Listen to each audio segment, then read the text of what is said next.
It was raining hard that night when Sergeant Miller returned to the shelter after his late patrol. The storm echoed through the empty alley behind the building. But it was not thunder that stopped him. It was a voice, soft, fragile, coming from the shadows. "I'll be good, Mommy, I promise." He turned sharply. A child? At this hour? His heart pounded. It was raining hard that night when Sergeant Miller returned to the shelter after his late patrol. The storm echoed through the empty alley behind the building. But it was not thunder that stopped him.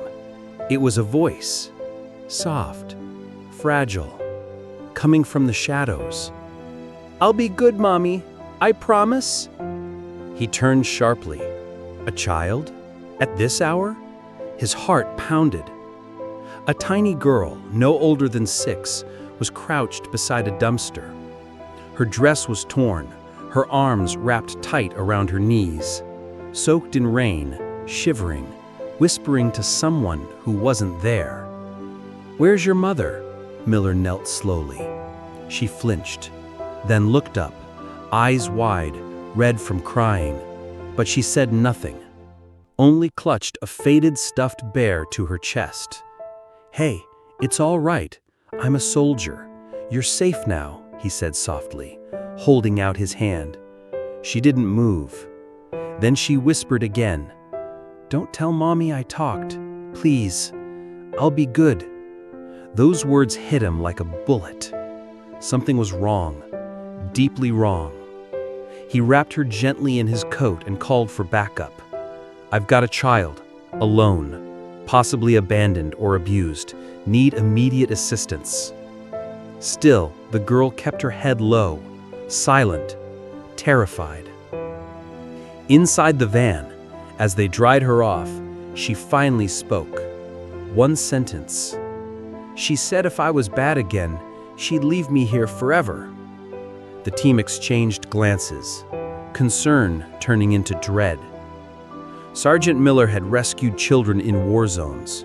He'd seen fear, but this was different. This was betrayal, from someone the girl was supposed to trust.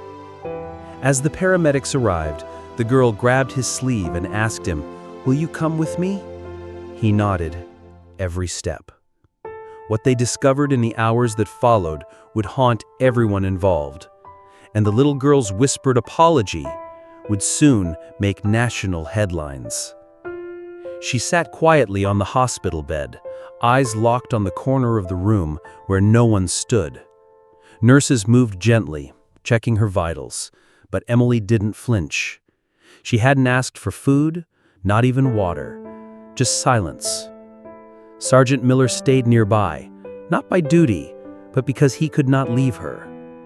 "Emily," he asked gently, "do you remember where your mommy went?"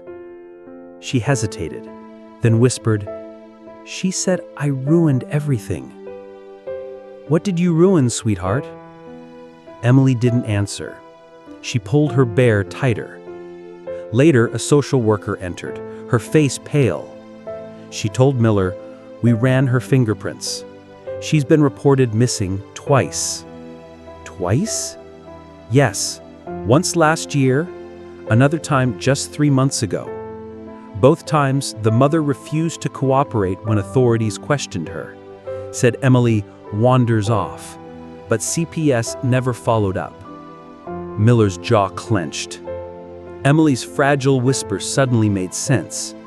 She had been punished with abandonment, and worse, she believed she deserved it. That night, when the hospital dimmed its lights, Miller stood outside her room. A nurse exited and said softly, "She keeps saying something in her sleep." "What?" "I'll promise I won't cry again." He swallowed hard. Unable to sleep, he contacted a buddy in military intelligence. "Can you do me a favor? Look into a woman named Karen West, mother of Emily. Something is not right here." The next morning, the background check came back, and what it revealed shook Miller. Emily's mother had a sealed juvenile record, arrests, group homes, 3 different aliases in the last 10 years. More disturbing, someone with her name had just purchased a one-way bus ticket out of state, alone. No child listed. Miller rushed back to the hospital. "She's trying to run," he told the officer at the desk. "We need to stop her." But as he entered Emily's room, he froze. Her bed was empty, the blanket tossed aside, the stuffed bear on the floor, a side window slightly open. Emily was gone. Panic surged through Sergeant Miller's chest. "Where is she?" he barked, checking every hallway. A nurse stammered, I just stepped out to get her juice. She was asleep." But Miller knew better. Emily was not just sleepwalking. Someone took her. Security footage confirmed it. 2:46 a.m., a blurry figure in a hoodie entered through the side exit, disabled the alarm, and walked out carrying a small child wrapped in a hospital sheet. No hesitation, no struggle. Emily never screamed. Miller clenched his fists. She was trained not to. Police issued an Amber Alert immediately. But Miller did not wait. He called his friend at base. "Check transit stations. Look for a woman named Karen West. She may be using the name Tina Ward now." 2 hours later, a hit. Bus station, gate 17, departing in 20 minutes. Miller drove like his life depended on it, because to Emily, it might. He reached the station as the bus began boarding. A woman stood near the line, bags slung over one shoulder. Cheap sunglasses, dirty blonde wig, holding a small, trembling hand. Emily. He approached slowly. "Karen," he said coldly. The woman froze. Emily turned. When she saw him, her lip quivered. "You came?" Karen stepped in front of her, sneering. "She's my daughter. You can't take her." But Miller was already folding his badge. And behind him, 2 officers approached fast. "You abandoned her, lied about her being missing, took her from the hospital without consent." Karen spat. "You think you know what's best? She's mine. She just cries too much, clings. I can't breathe with her around." Emily flinched. Miller knelt to her level. "You didn't do anything wrong. None of this is your fault." For the first time, Emily cried, out loud. "I thought she was going to lock me in the closet again, like before." Karen was taken into custody, screaming, unrepentant. Emily held on to Miller's hand like it was the only safe thing in the world. Later that evening, after hours of paperwork and questioning, Miller sat beside her in the foster intake center. She fell asleep with her bear under one arm, his jacket draped over her shoulders. And before drifting off, she asked, "Will you still come back tomorrow?" He nodded. "I'll never leave you behind." Weeks passed. Emily was placed in temporary care with a kind older couple who had fostered before, but every time Sergeant Miller visited, she ran into his arms like he was family. Because to her, he was the first person who ever came back. Her nightmares did not vanish overnight. Some evenings she would still curl up in a corner and whisper to herself, "I'll be good, Mommy." But slowly, the words faded. Laughter returned. So did curiosity, and even joy. One Saturday, as they colored together at the kitchen table, Emily looked up at Miller and asked quietly, "Do you think I could be a soldier someday too?" He smiled, heart aching and proud all at once. "You already are, stronger than most I know."